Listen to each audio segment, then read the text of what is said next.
Bismillah, Assalamualaikum warahmatullahi wabarakatuh. Innal hamdalillah nahmaduhu wa nasta'inuhu wa nastaghfiruh wa na'udzu billahi min shururi anfusina wa min sayyiati a'malina. Man yahdihillahu fala mudilla lahu wa man yudlil fala hadiya lahu. Asyhadu an la ilaha illallah wa asyhadu anna Muhammadan abduhu wa rasuluh. Allahumma shalli ala nabiyyina Muhammad wa ala alihi wa sahbihi wa man tabi'ahum bi ihsanin ila yaumil din. Qala Allah ta'ala fil Qur'anil Karim, ya ayyuhalladzina amanu taqullaha haqqa tuqatih ittaqullaha haqqa tuqatih wa la tamutunna illa wa antum muslimun. Allahumma inna nas'aluka ilman nafi'an wa rizqan thayyiban wa amalan mutaqabbalan. Allahumma inna na'udzu bika min ilmin la yanfa' wa min qalbin la yakhsha' wa min nafsin la tashba' wa min da'watin la yustajabu laha. Wa majtama'a qawmun fi baitin min buyutillah yatluna kitaballah wa yatadarasunahu bainahum illa nazalat 'alaihim as-sakinah wa ghashiyatuhum rahmah wa hafathum bil malaikah wa dzakarahumullahu fi man indah. Ma'asyiral muslimin, jamaah salat maghrib yang dimuliakan oleh Allah Subhanahu wa taala. Alhamdulillah, bersyukur kepada Allah Subhanahu wa taala atas segala karunia-Nya dan segala nikmat-Nya yang Allah berikan kepada kita semuanya, berupa nikmat iman, nikmat Islam, nikmat kesempatan, waktu luang, dan nikmat-nikmat yang lainnya. Dan bersyukur kepada Allah Subhanahu wa taala. Allah Subhanahu wa taala memberikan taufik kepada kita untuk hadir di majlis ilmu, majlis yang berkah ini. Mudah-mudahan apa yang kita usahakan dari rangkaian ibadah-ibadah yang kita kerjakan dibalas oleh Allah Subhanahu wa taala dengan sebaik-baik balasan dan dijadikan pemberat timbangan amal kita besok pada hari kiamat. Amin Allahumma amin. Ma'asyiral muslimin, jamaah salat maghrib yang dimuliakan oleh Allah Subhanahu wa taala. Pada malam hari ini kita akan melanjutkan kajian rutin kita membaca kitab Al-Adab Al-Mufrad, sebuah kitab yang membahas tentang adab dan akhlak yang ditulis atau yang dikarang oleh Al-Imam Al-Bukhari rahimahullah ta'ala.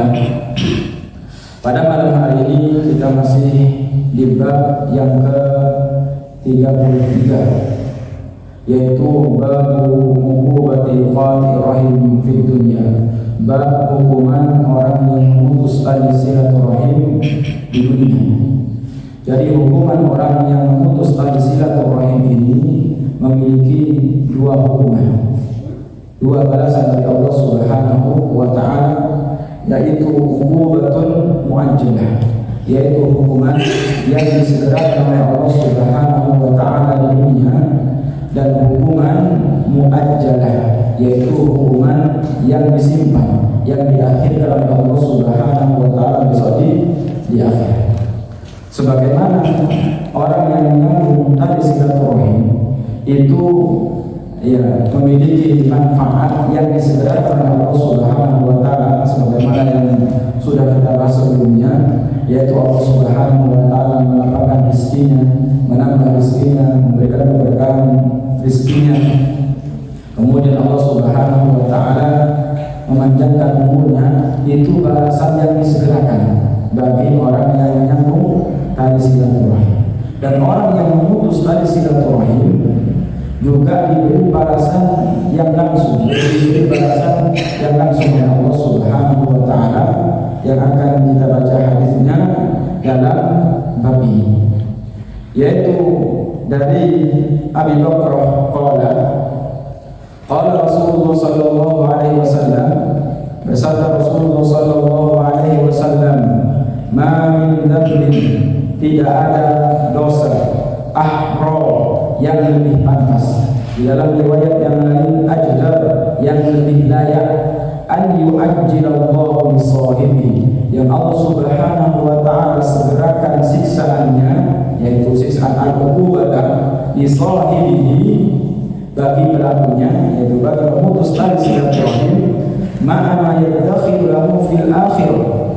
bersamaan Allah Subhanahu wa taala juga simpan hukumannya itu besok di akhirat. Jadi orang yang memutus tali silaturahim ini disatukan oleh Allah Subhanahu wa taala, diberi hukuman di dunia dan diberi hukuman di akhirat. Ini bukan menunjukkan seseorang yang sudah disiksa di dunia kemudian tidak disiksa lagi di akhirat, tidak.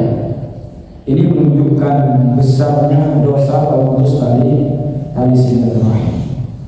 Jadi hukuman di dunia tidak mengangkat hukuman besok di akhirat. Apa dosa ini? Yang pertama, min qati'atir rahim, daripada dosa memutus tali silaturahim. Kemudian dosa yang kedua, wal baghi, yaitu dosa kezaliman. Kita berbuat zalim, maka hukumannya juga disegerakan oleh Allah Subhanahu wa taala. Maka dari itu masa muslimin yang dimuliakan oleh Allah Subhanahu wa taala, agar kita tidak dihukum dengan hukuman yang disegerakan oleh Allah Subhanahu wa taala di dunia, maka hendaklah kita mengamalkan sebuah amalan kebalikan dari dosa ini, yaitu kebalikan dari dosa qati'atur rahim. Maka hendaklah kita beramal dengan menyambung tali silaturahim. Kemudian kebalikan dari sifat zalim, kita harus beramal dengan amalan yaitu berlaku adil dalam semua bentuk keadilan. Adil terhadap diri kita sendiri, adil terhadap keluarga, kepada orang lain, dan yang seterusnya. Karena kezaliman itu hukumannya disegerakan oleh Allah Subhanahu wa taala. Juga termasuk kita diperintah atau disuruh oleh Allah Subhanahu wa taala, diperintah oleh Rasulullah SAW untuk takut kepada doanya orang yang didoain. Ittaqillah wa madrub. Takutlah kalian terhadap dosanya orang yang didolimi. Fa innaha mustajabah, karena doanya orang yang didolimi itu mustajabah oleh Allah Subhanahu wa taala. Baik, ma'asyiral muslimin yang dimuliakan oleh Allah Subhanahu wa taala, berikutnya yaitu bab yang ke-34. Bab yang ke-34, babu laisal wasil bil mukafi. Bab bukanlah orang yang menyambung silaturahim itu bil mukafi, yaitu orang yang membalas kebaikannya dengan kebaikan. Jadi di antara dari sekian pemahaman sebagian orang, mereka menganggap bahwasanya yang dimaksud silaturahim itu yaitu kita membalas kebaikan kerabat kita. Kalau kerabat kita berbuat baik kepada kita, ya kita berbuat baik kepadanya. Kalau kerabat kita ziarah kepada kita, ya kita balas dengan ziarah. Artinya membalas kebaikan dengan kebaikan.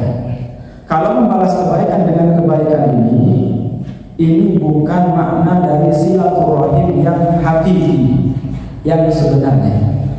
Ini bukan makna silaturahim yang hakiki atau yang sebenarnya. Sehingga Nabi Muhammad bersabda bahwasanya laisal wasil bil mukafi ini untuk menjelaskan makna dari silaturahim yang sebenarnya.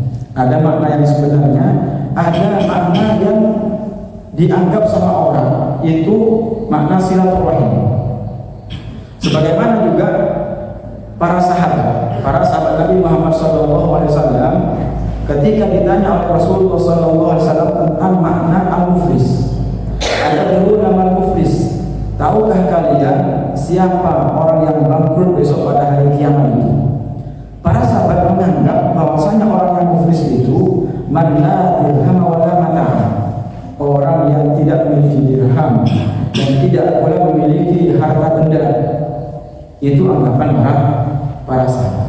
Sehingga anggapan itu dibenarkan oleh Rasulullah SAW. Al-muflisu, orang yang bangkrut yang hakiki, yang sebenarnya, yaitu orang yang datang besok pada hari kiamat dengan pahala puasa, pahala zakat, pahala membaca Al-Quran dan sementara dia memiliki dosa yang sangat banyak, memiliki kezaliman yang sangat banyak, sehingga pahala yang melimpah itu habis diberikan kepada orang yang dia zalimi, kemudian dia dilempar ke neraka. Itulah makna al-muflis yang hakiki. Ini Rasulullah SAW ini menjelaskan makna yang sebenarnya.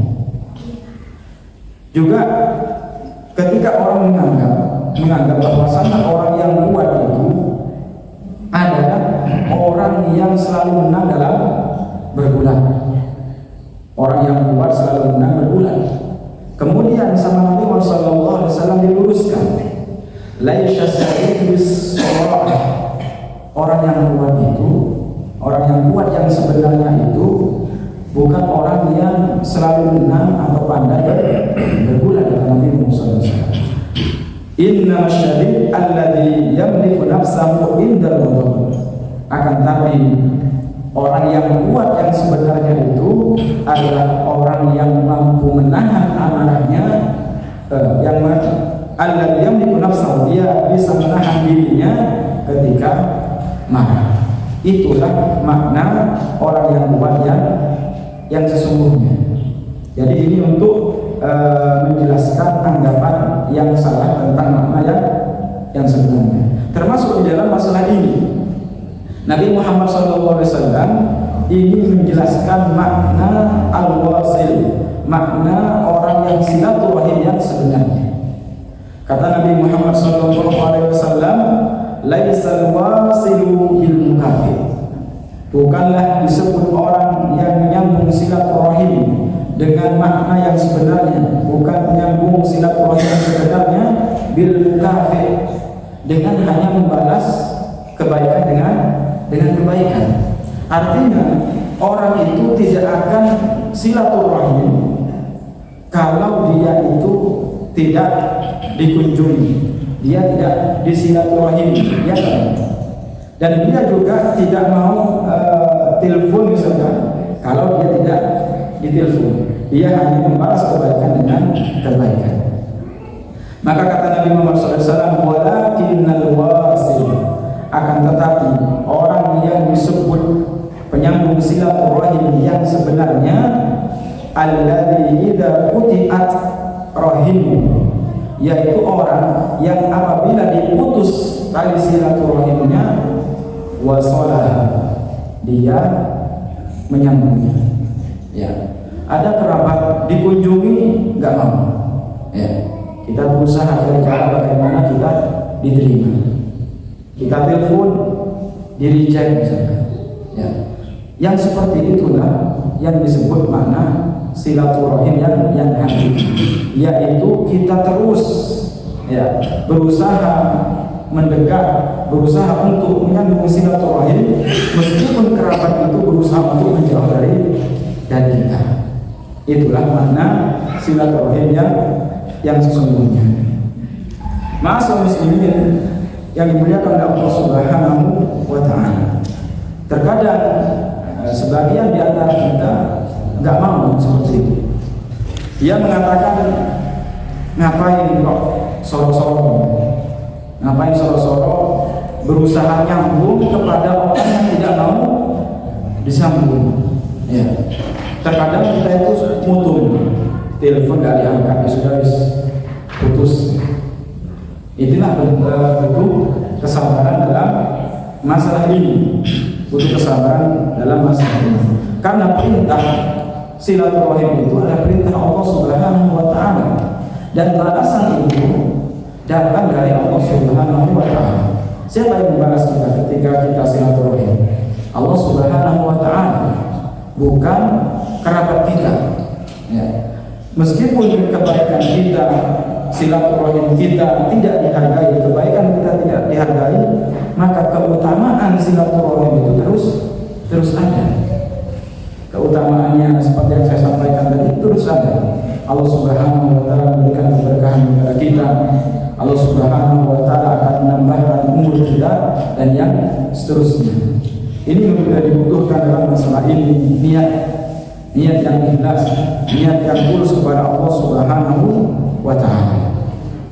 Kemudian juga di antara pelajaran dari hadis ini, dianjurkan bagi kita, terutama kita yang sudah mengetahui faedah dari silaturahim, kita memulai terlebih dahulu dalam silaturahim.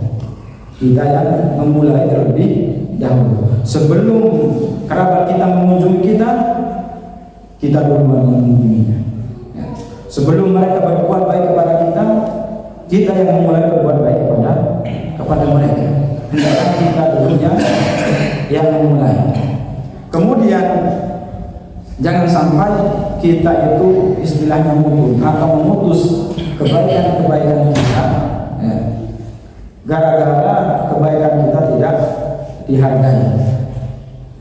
Ketika kebaikan kita tidak dihargai, kemudian kita memutus, kemudian kita tidak beramal lagi dengan amal silaturahim. Karena orang yang silaturahim itu selalu dijaga oleh Allah Subhanahu wa taala. Mereka di dalam menjaga Allah Subhanahu wa taala, sebagaimana hadis yang kami sebutkan yang sebelumnya, bahwasanya ada seorang yang datang kepada Rasulullah SAW yang mengadukan tentang kerabatnya.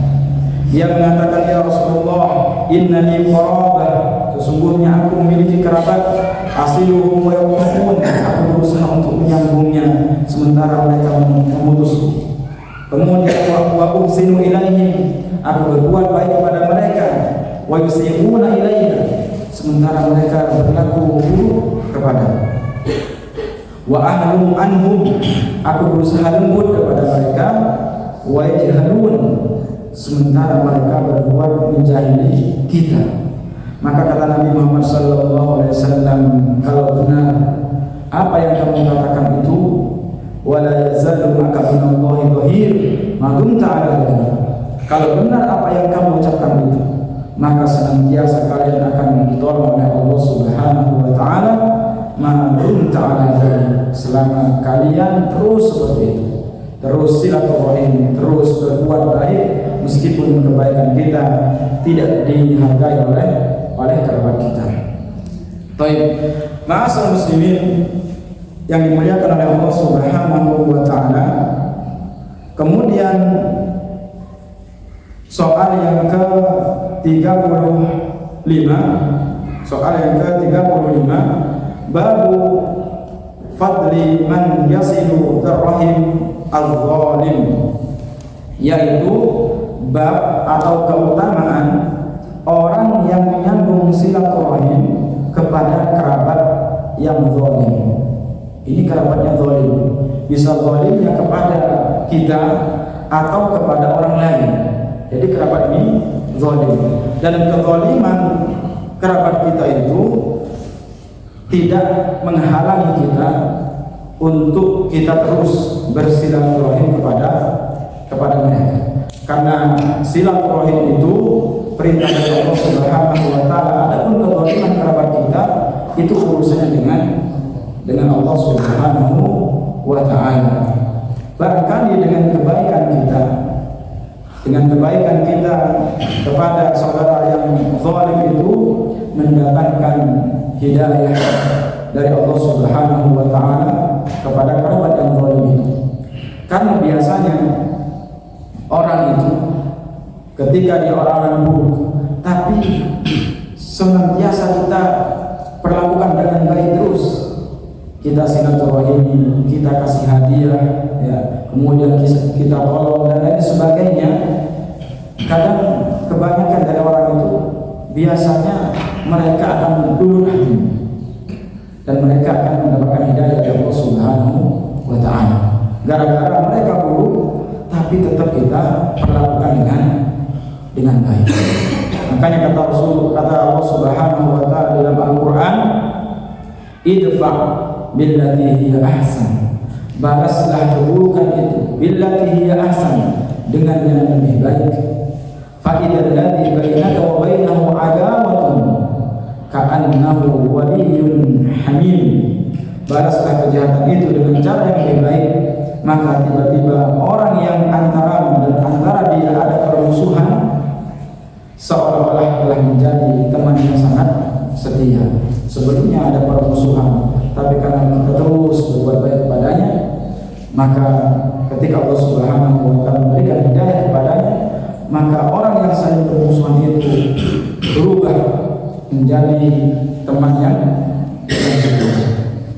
Baik, ma'asyiral muslimin yang dimuliakan oleh Allah Subhanahu wa taala.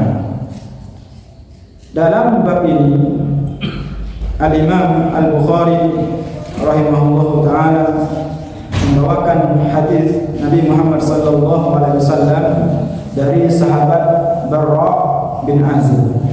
Sahabat Barra bin Azib qala jaa a'rabi. Barra bin Azib itu mengatakan jaa a'rabi faqala ya Nabi Allah. Ada seorang A'rabi, yaitu orang Arab Badui, datang kepada Nabi Muhammad sallallahu alaihi wasallam. Kemudian orang Arab itu mengatakan, "Ya Nabi Allah, wahai Nabi Allah Subhanahu wa taala, alimni amalan yudkhiluni al-jannah." Wahai Nabi Allah Subhanahu wa taala, alimni, ajari kepadaku amalan, sebuah amalan yudkhiluni al-jannah, yang amalan itu bisa memasukkanku ke dalam surga Allah Subhanahu wa taala. Pertanyaan ini sangat banyak dilakukan oleh para sahabat. Mereka para sahabat bin Hirsi dari semangatnya selalu bertanya kepada Nabi Muhammad sallallahu alaihi wasallam tentang sesuatu yang bermanfaat, terlebih tentang sesuatu yang menyelamatkan dari api neraka dan yang memasukkan ke dalam surga. Di hadis yang lain juga banyak, ya Rasulullah sallallahu alaihi wasallam, "Billani ala amalin." Ya Rasulullah, tunjukkan kepadaku sebuah amalan yang memasukkanku ke dalam surga dan menyelamatkan dari api neraka dan lain sebagainya. Itu sangat banyak. Termasuk hadis ini, yaitu seorang Arabi ini bertanya kepada Nabi Muhammad sallallahu alaihi wasallam tentang amalan yang memasukkannya ke dalam surga. Kemudian Nabi Muhammad sallallahu alaihi wasallam mengatakan kepada orang laki-laki dari Arabi tadi, orang Badui tadi dengan mengatakan, la in kunta aksar al khutbah laqad a'radta al mas'alah. Kata Nabi Muhammad sallallahu alaihi wasallam, meskipun pertanyaan Anda ini singkat, akan tapi engkau telah menyampaikan permasalahan yang besar. Kata Nabi Muhammad sallallahu alaihi wasallam. Jadi seorang guru itu, di antara faedah dari hadis ini, memberikan tasydid, memberikan motivasi terhadap santrinya atau terhadap muridnya atau orang tua kepada anaknya. Ketika anak kita bertanya atau santri kita bertanya tentang sesuatu yang bermanfaat, maka diberikan semangat atau apresiasi. Seperti kata Nabi Muhammad SAW, sungguh perkataan ini atau pertanyaan ini perkara yang besar. Di riwayat yang lain, laqad sa'alta an azim, engkau telah bertanya tentang perkara yang besar. Jadi diberikan motivasi. Kemudian baru dijawab oleh Nabi Muhammad SAW tentang amalan-amalan yang bisa memasukkan seseorang ke dalam surga. Yang pertama, kata Nabi Muhammad SAW,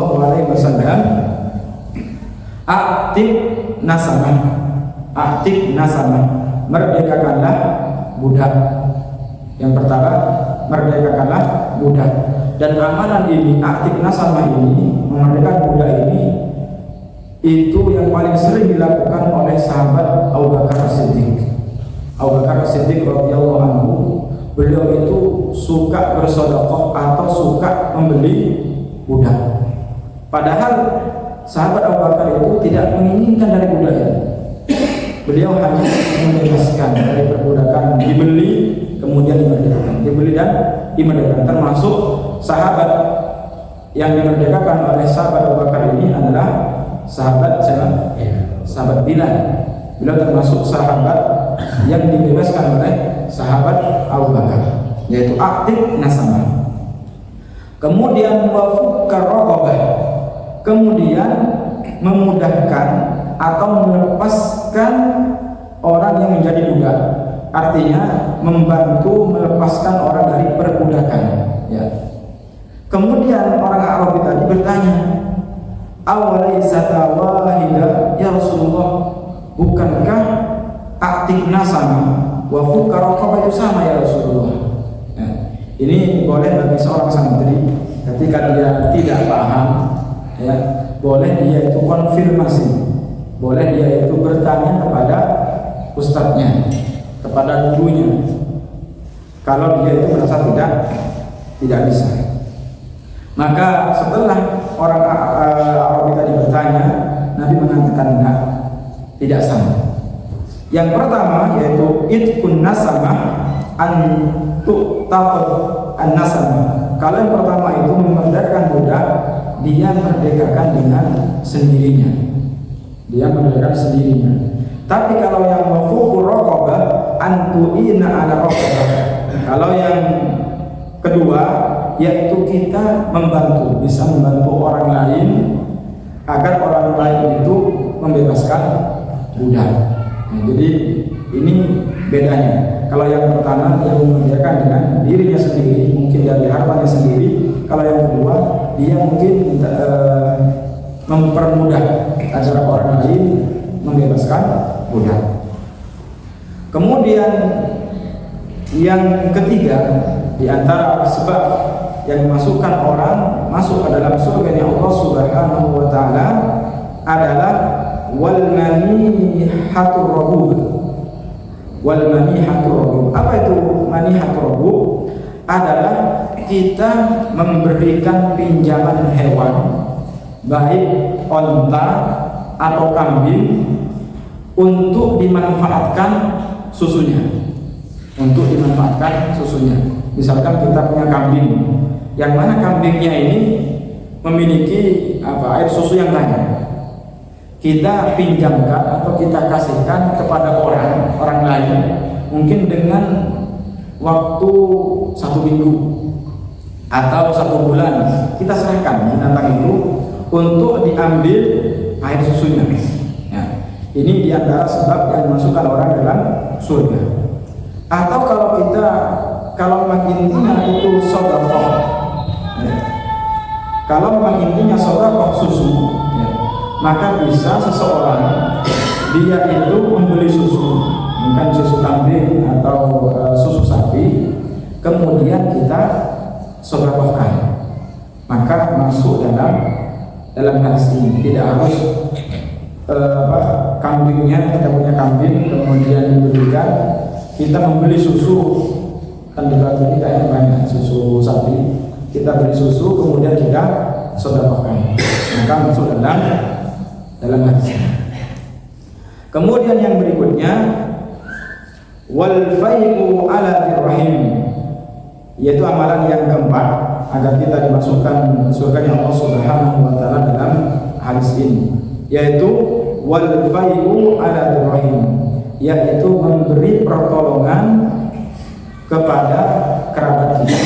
Di dalam riwayat yang lain ala dirrahim az-zalim, memberikan pertolongan kepada kerabat yang zalim. Dan inilah yang menjadi syahid, yaitu inti pembahasan kita sesuai dengan judul bab fadli man yasilu dirrahim az-zalim.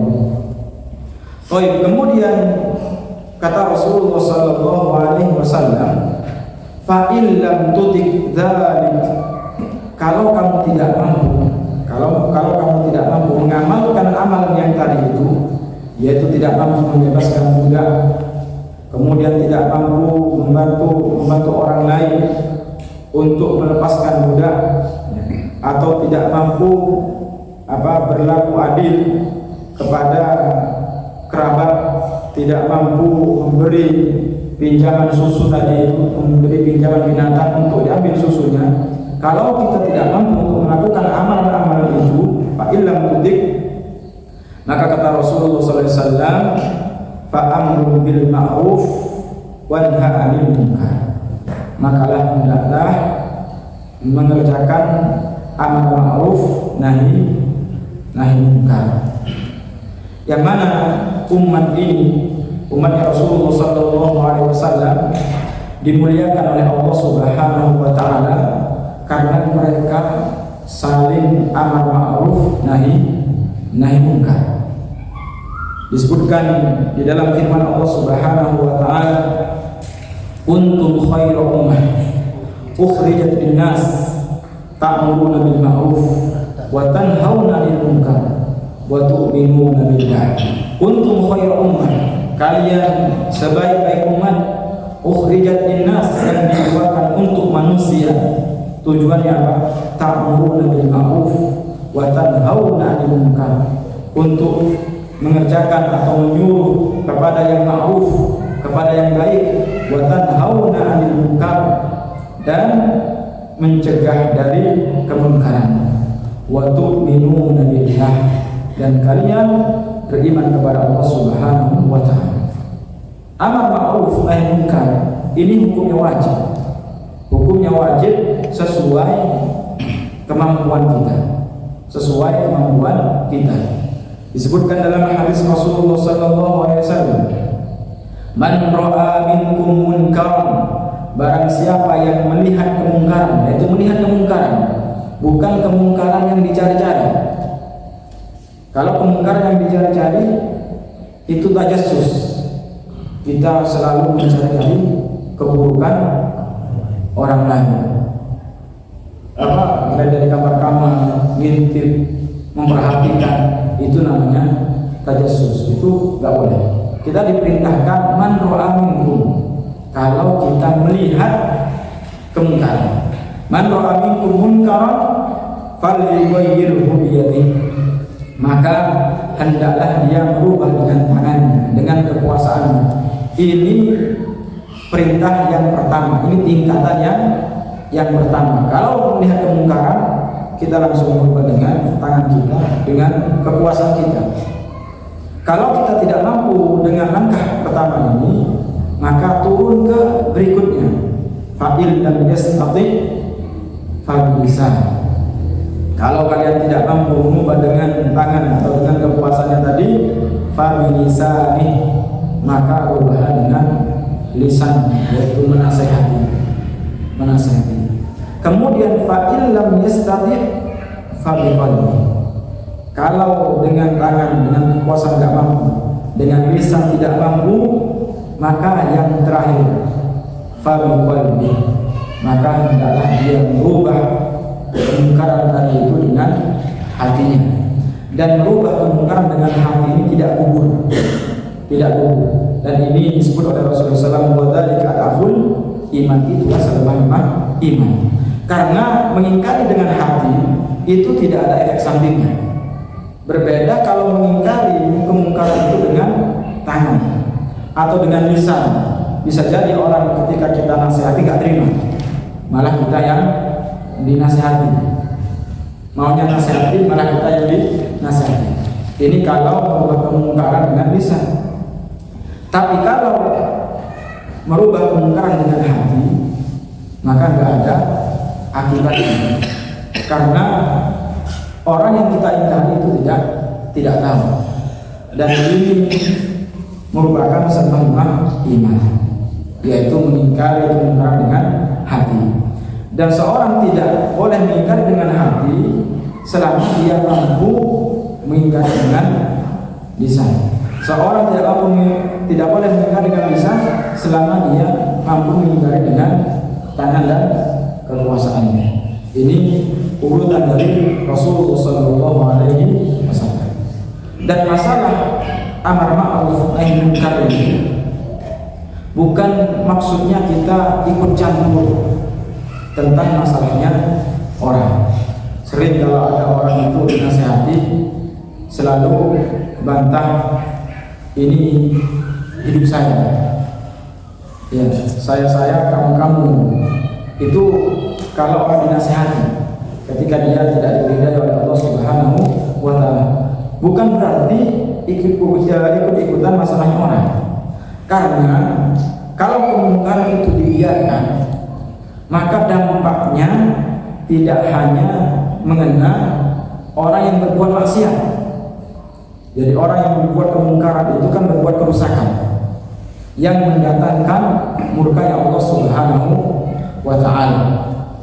Maka kata Rasulullah sallallahu alaihi wasallam disebutkan dalam hadis, "Ma min qaumin yu'mar fihim bil ma'asi."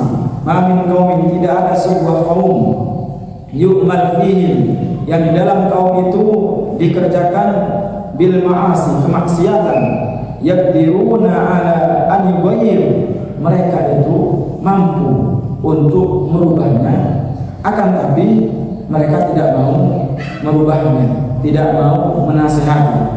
Maka kata Rasulullah SAW, illa yushiku an ya'ummuhullahu minhu biqab, hampir saja Allah Subhanahu wa taala akan memberikan hukuman yang merata kepada mereka semuanya, baik orang yang soleh, orang yang berbuat kemaksiatan, ataupun orang yang di sekitarnya. Kenapa? Karena mereka tidak mengingatkan. Sampai-sampai Nabi Muhammad SAW memberikan ibarat orang tentang masalah nahi munkar ini seperti orang yang dalam perahu. Ada orang yang ada di sisi atas dan ada yang di sisi bawah. Yang mana kalau di sisi bawah ini ingin mengambil air, dia kan susah untuk naik. Sehingga orang yang di bawah ini nggak mau susah, maunya ngambil air di bawah golongin kapal. Ya, maka nggak bisa beralasan dia mengatakan ini suka-suka saya. Baik, jadi karena kemaksiatan yang dia itu berdampak kepada yang lain. Makanya ketika orang tidak mau dinasihati, maka tetap kita nasihati dengan menyampaikan bahwasanya ketika Anda bermaksiat, siksaan itu tidak hanya mengena Anda, tapi mengena yang lain. Ma'asyiral muslimin yang dimuliakan oleh Allah Subhanahu wa taala, kalau kita lihat, mungkin saya antum semuanya termasuk orang-orang yang mungkin lemah dalam iman. Kita ini kalau melihat kemungkaran terkadang gak mampu untuk nasihat. Mungkin ada saudara kita atau teman kita yang dia itu minum dengan tangan kiri di depan kita mungkin, tapi kita tidak mampu untuk memberikan nasihat. Inilah yang menunjukkan bahwasanya iman kita lemah. Terjadi kemaksiatan di tengah-tengah kita, atau di dalam keluarga kita sendiri, tapi kita tidak mampu untuk memberikan nasihat, tidak bisa mencegah kemungkaran walaupun dengan lisan. Padahal ini kewajiban kita masyarakat muslimin yang dimuliakan oleh Allah Subhanahu wa taala.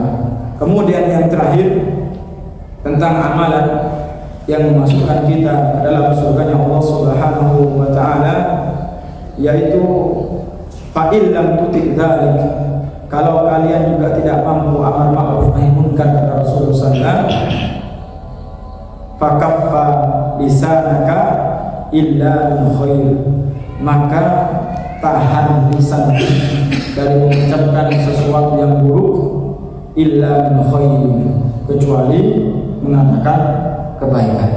Jadi hukum asal seseorang itu harus berkata dengan baik. Man kana yu'minu billahi wal yawmil akhir falyaqul khairan aw liyasmut.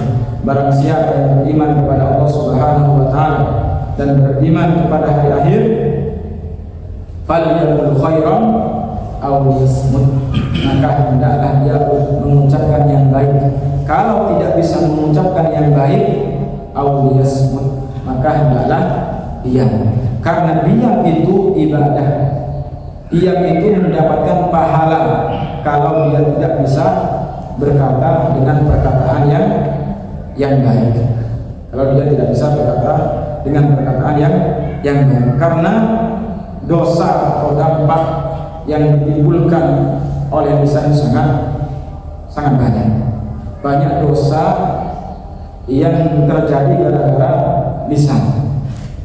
Dengan lisan bisa bohong, dengan lisan bisa namimah, dengan lisan bisa bersaksi dengan kesaksian palsu, dengan lisan seorang bisa murtad dan yang lain sebagainya.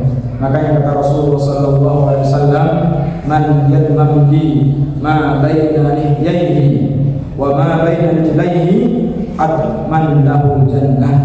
Barang siapa yang bisa menjamin bagiku ma baina lihyaihi, di antara kedua jenggotnya, yang dimaksud adalah lisan, dan barang siapa yang bisa menjamin untukku apa yang di antara dua kakinya, maksudnya kemaluan, maka kata Rasulullah SAW, adman lahu jannah, maka aku jamin baginya untuk masuk dalam surganya Allah Subhanahu wa ta'ala. Maksud muslimin yang dimuliakan Allah Subhanahu wa ta'ala, mungkin sampai di sini apa yang bisa saya sampaikan. Mudah-mudahan bermanfaat untuk saya pribadi dan bermanfaat untuk jamaah semuanya. Mudah-mudahan Allah Subhanahu wa ta'ala memberikan kepada kita taufik untuk mengamalkan apa yang sudah kita ketahui. Wallahu a'lam bishawab. Wa sallallahu ala nabiyyina Muhammadin wa ala alihi wa sahbihi wa man tabi'ahum bi ihsan ila yaumil. Mari kita tutup dengan doa kafaratul majlis. Subhanallahumma wa bihamdika asyhadu an la ilaha illa anta astaghfiruka wa atubu ilaik. Assalamualaikum warahmatullahi wabarakatuh.